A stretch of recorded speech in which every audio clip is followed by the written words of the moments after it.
A día de hoy, cuando hablamos acerca de la ley, cuando hablamos acerca de ley, podemos hablar de los 10 mandamientos, podemos hablar de los 613 mandamientos, podemos hablar de las fiestas judías, podemos hablar incluso de normas, reglas que ciertas denominaciones puedan llevar a cabo.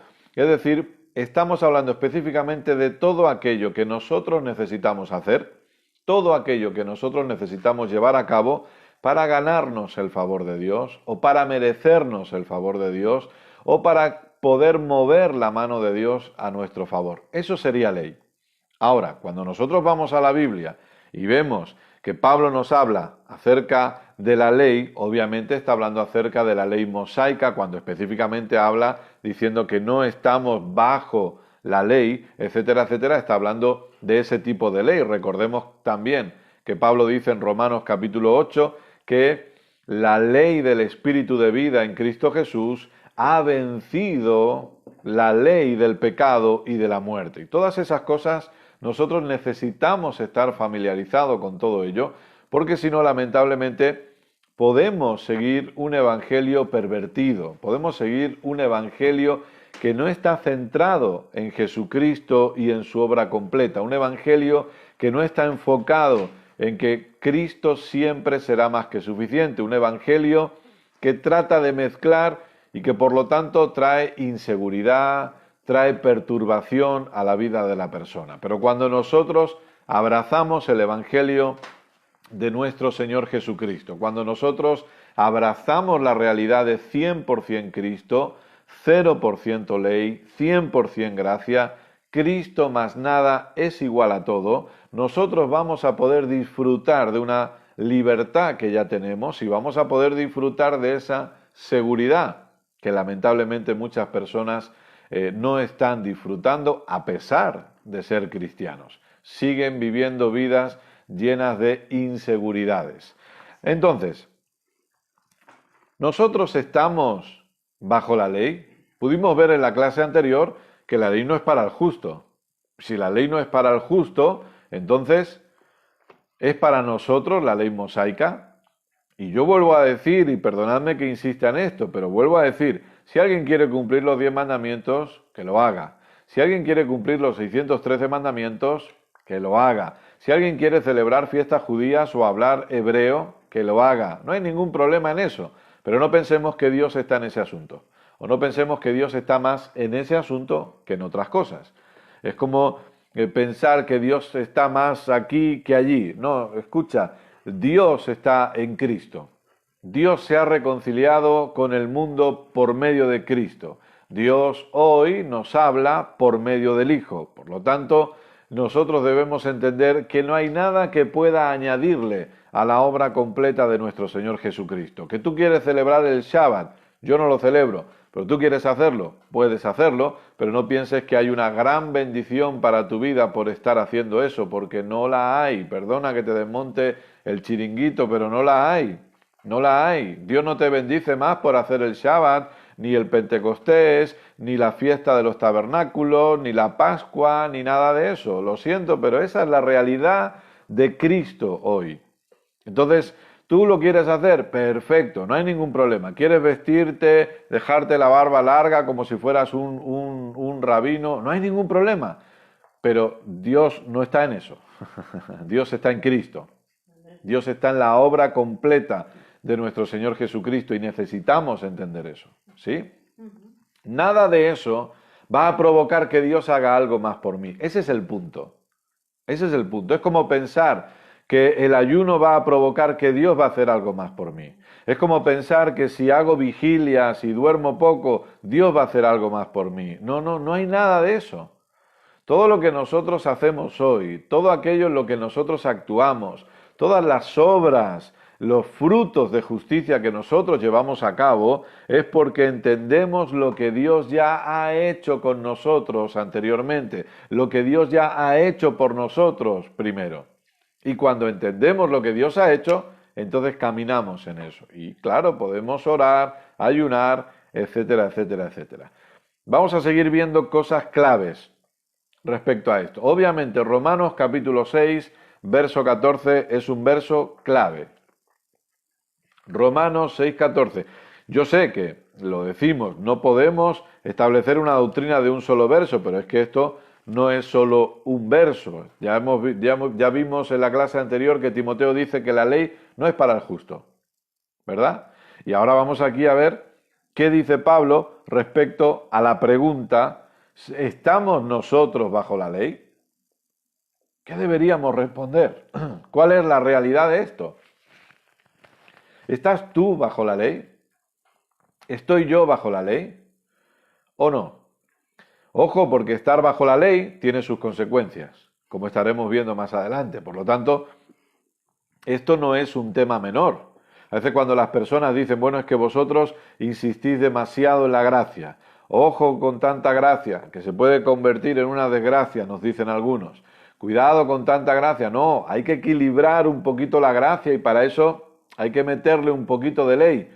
Pero es que vivir bajo la ley tiene sus consecuencias. O mejor dicho, querer vivir bajo la ley tiene sus consecuencias. Y hay que tener cuidado con eso. Romanos capítulo 6, verso 14. ¿Lo tienes? Dice así. Porque el pecado no se enseñoreará de vosotros. El pecado no se enseñoreará de vosotros, pues no estáis bajo la ley, sino bajo la gracia. Ahora, alguien dice, vamos a seguir, cuidado porque la gracia le da demasiada libertad a la gente, hay que meterle un poquito de ley. Bueno, déjame decirte algo, que la persona que vive bajo la ley, aunque obviamente la ley no es para nosotros hoy, pero si a la persona se le predica ley, si a la persona se le enseña ley, va a estar queriendo vivir bajo esa ley o tratando de vivir bajo esa ley. Ojo, la persona que vive bajo la ley lo que está haciendo es permitir que el pecado se enseñoree de ella. Porque aquí dice que el pecado no se enseñoreará de vosotros. ¿Pero por qué, Pablo? Porque no estáis bajo la ley, sino bajo la gracia. Démosle la vuelta. Vamos a darle la vuelta. Si estáis bajo la ley y no bajo la gracia, el pecado se enseñoreará de vosotros. O sea, nunca la gracia empuja a la persona a pecar. Nunca la gracia impulsa a la persona a pecar. Es la ley la que le da fuerza al pecado. El estar bajo la ley es lo que permite que el pecado se enseñoree de mí, porque solamente bajo la gracia he sido hecho libre del pecado, o tal y como dice aquí Romanos, solamente bajo la gracia he muerto al pecado. He muerto al pecado. Acompáñame por favor a 1 Corintios capítulo 15 para que lo podamos ver un poquito mejor. 1 Corintios capítulo 15. Verso 56.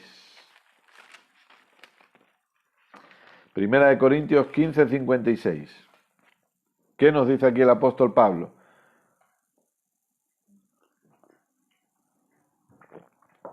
Primera de Corintios 15, 56. Lo repito porque es verdad que a veces también me acelero y no da tiempo a anotar, ¿no? Dice así, ¿lo tenéis? Amén. Leemos el verso 55 también. ¿Dónde está, oh muerte, tu aguijón? Muchos hemos leído este verso, ¿verdad? Sobre todo el domingo de resurrección, la gente lo pone ahí en redes sociales y está bien, ojo. ¿Dónde está, oh muerte, tu aguijón? ¿Dónde, oh sepulcro, tu victoria?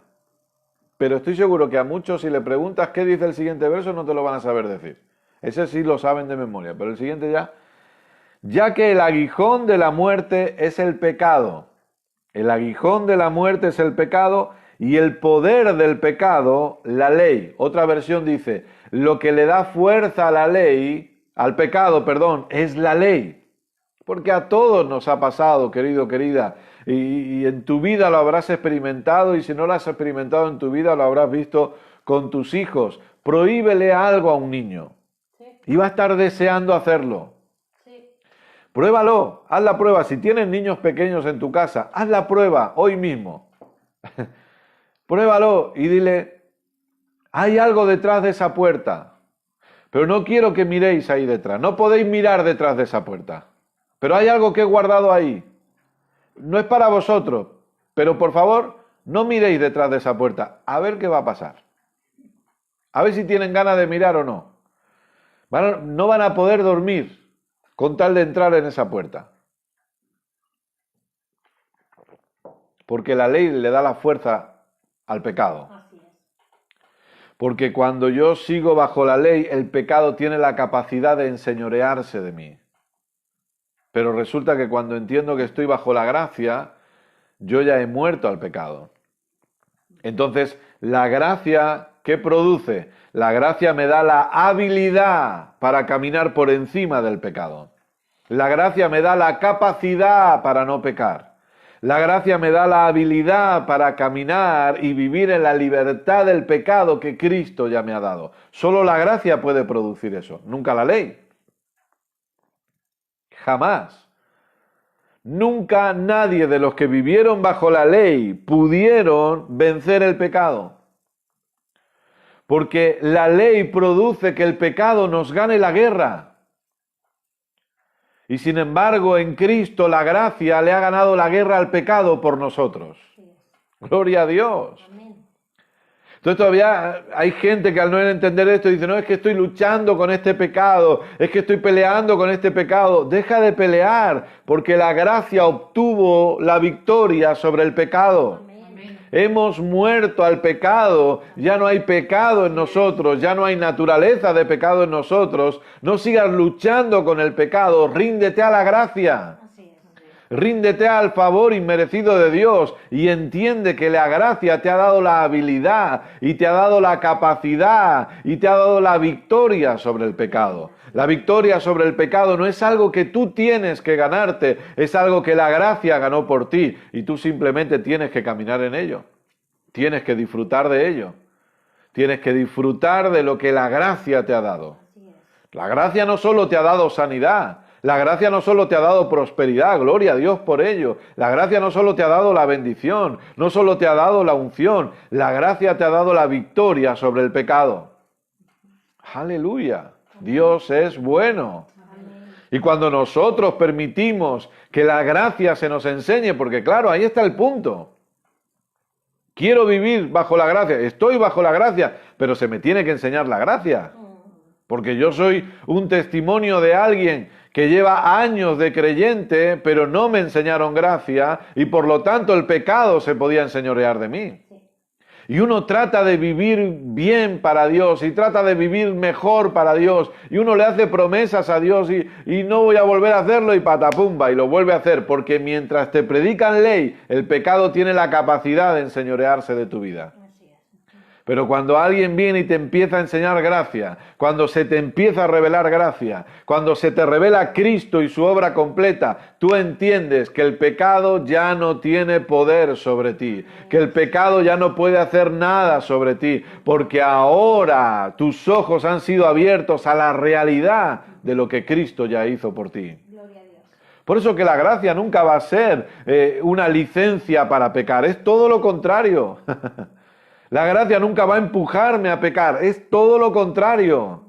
La gracia me enseña quién soy en Cristo y que en Cristo el pecado ya ha sido vencido y yo puedo caminar en esa victoria. No trates de vencer al pecado, camina en la victoria que ya tienes sobre el pecado. No eres tú el que tiene que vencerlo, fue Jesús el que lo venció por ti en la cruz del Calvario y tú puedes caminar en esa victoria.